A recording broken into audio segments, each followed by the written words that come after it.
I'm on the bridge over Leda Creek. That direction is Overlook Park. Behind me would be People's Park. And this, I believe, is the way to High Bridge Park. What does that sign say? Does it say something like that? I can't actually see it from here. That does indeed say High Bridge Park. And this is a park along Leda Creek on the opposite side of Overlook Park. Probably looks the same, but I've been surprised. There's also a disc golf goal there, and I don't know if this is just for normal pedestrians or only for people playing disc golf. I hope I won't get hit by a frisbee and have my teeth knocked out. So the creek is somewhere over that way, but I don't know if there's access to it. And this park is more natural than I thought it would be. I thought it would be like manicured. Instead, it's just a little strip of open ponderosa woodland, and even the trails are not clearly delineated. And that's just this section of the park. I don't know. That's why I'm here, to see everything that I can see in the park. So I'm just going to keep walking this way and see what I can see. Right here we have what I believe is a weather reporting station. Including we have hatch marks for creek height. And of course today we are way below flood level. That water has gone down. And we do have access to the creek here, such as it is. Let's see what's going on here. That certainly is tranquil. Looks a little algae filled, but it's a creek, so it's nice. Hey, remember how I said this was just a natural park and a scrap next to the river?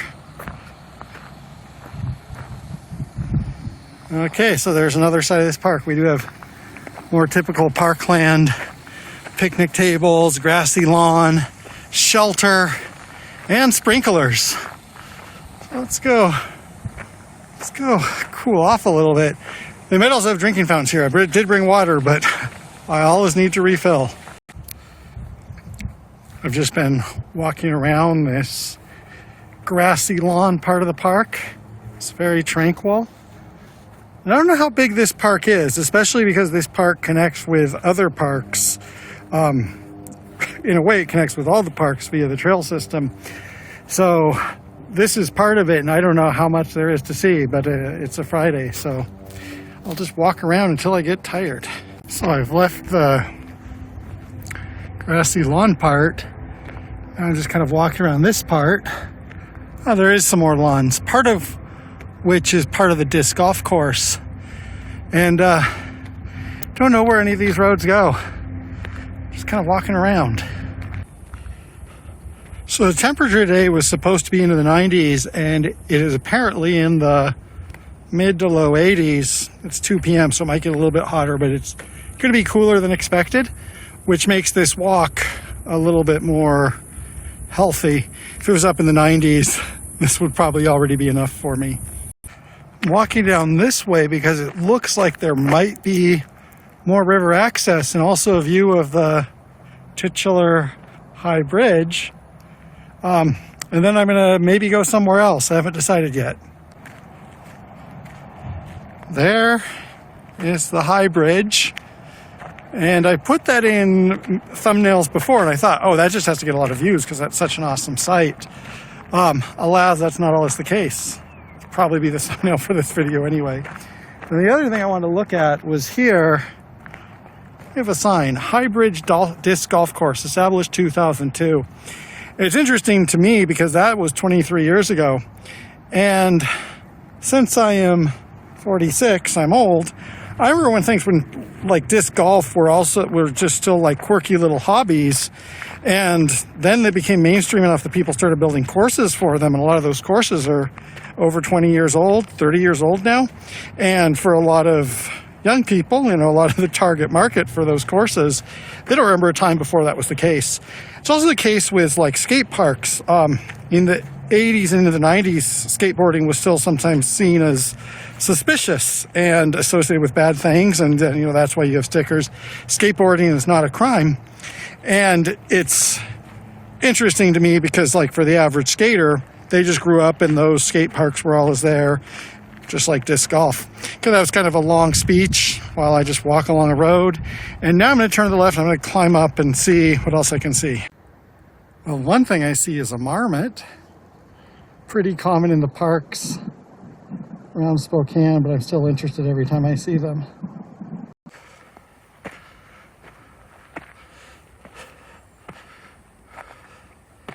Climbing up this staircase, and I don't know if this is actually an exit. I'm a little bit unclear about that because there are homes here.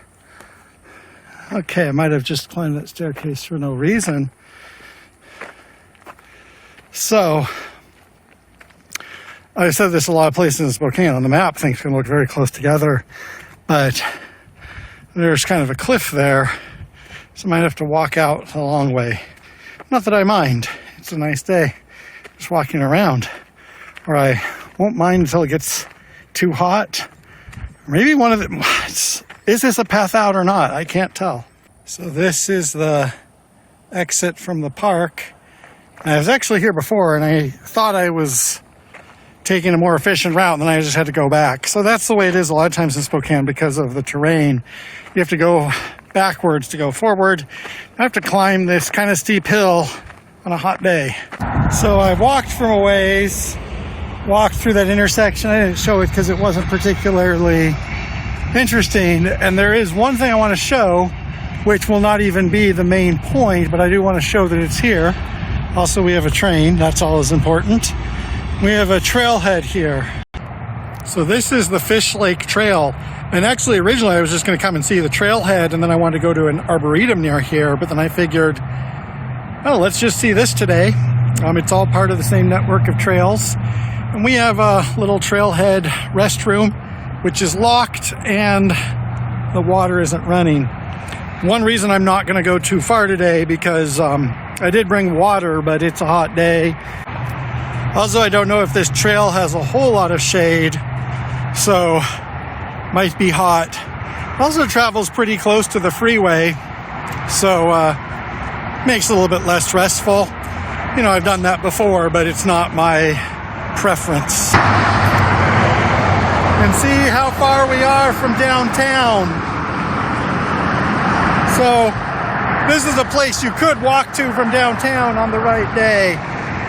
Okay, well, we'll be happy to be off this bridge because that noise is annoying. So based on what I just read, this trail goes for almost 8 miles. Hard to tell what that means because, as I've mentioned, a lot of times these trails intersect with other trails. So this trail might go 8 miles and then it changes its name or changes its route. And it's going down towards Cheney. And it might be possible to get to Cheney from here or get to a trail that goes to Cheney from here, but not today. 8 miles isn't impossible, especially on a day with moderate weather. But for today, we're just seeing the trailhead. I'll probably walk about a mile and turn around. As you can see, this is a very wide path. So I've seen cyclists on it. Actually, so far, I've only seen cyclists. I haven't seen any other pedestrians/hikers. And according to what I've read, it just continues like this as a really nice paved, multi-use, ADA-friendly trail for its entire length. And so far I'd say there's 2 downsides to the path. One is that we have a lot of road noise. It's not particularly natural. And the second is that there's a lot of exposure. So on a hot day, it's going to get hot. But that's natural to this area where you have open woodlands. One thing I am liking about this trail is as we get further away, there's a lot of raw rock outcroppings. And it is feeling a little bit more natural, but we're still, close to the highway and all of that.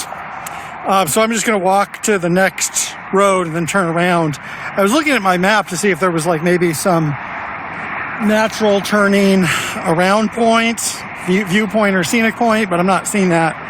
And now I just want to go to the next road, see what's there. As you can see, the trail is kind of on an embankment, obviously an artificial one. And you can see down there is some type of facility. There's some train tracks.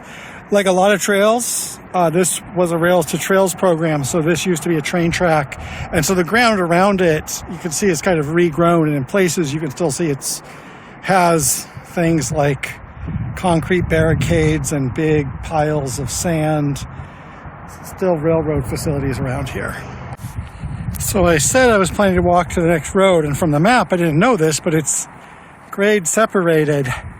But I think this is a good turning around point, especially because right back here I did see a milepost, literally the 1 mile post.